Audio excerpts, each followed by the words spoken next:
Alors, sans trop hésiter, réponse A.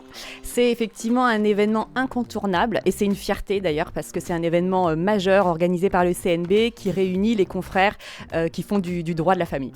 Je serais plutôt favorable à la première réponse parce que c'est véritablement le Woodstock de la famille. Pour ceux qui sont de ma génération, ils savent ce que c'est que Woodstock. C'est un grand moment de déchaînement collectif, c'est formidable.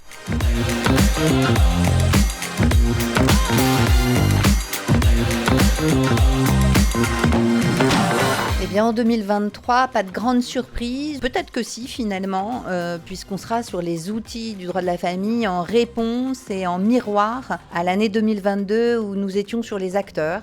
Nous allons nous consacrer aux outils au service du droit des familles. Et donc ces outils qui sont à la fois des outils de prévention et des outils de résolution des conflits.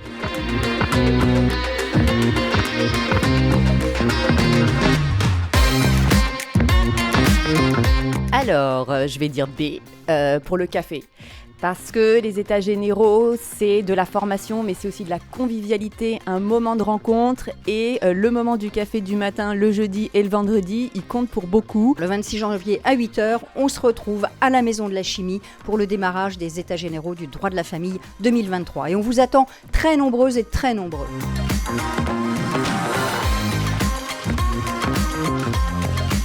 Les trois, mon capitaine.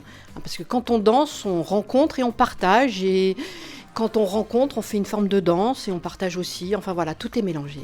Pour moi, c'est le partage. C'est la 19e édition. Je crois que j'ai commencé vraiment à m'intéresser au droit de la famille avec la première édition. Ce que ça m'a apporté, j'espère que je vais pouvoir aussi le transmettre aux autres.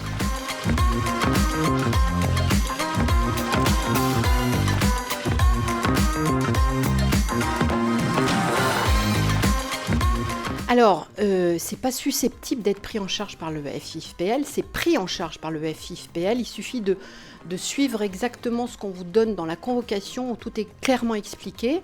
Et c'est 15 heures de formation réunies en 2 jours de manière très sympathique. Ça vaut vraiment le coup de venir en fait. Ce qui est clair, c'est qu'on ne va pas vous harceler. Mais quand même, vous avez là une belle opportunité d'avoir 15 heures de formation qui en plus sont pris en charge par le FIFPL. Alors pourquoi se priver ?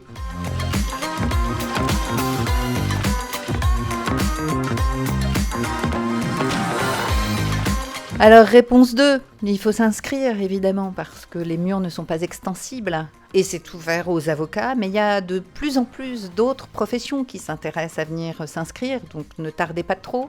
Alors c'est sur inscription, vous ne pouvez pas venir avec votre kangourou préféré, ça n'est pas possible cette année. En revanche, vous pouvez l'amener pour la soirée.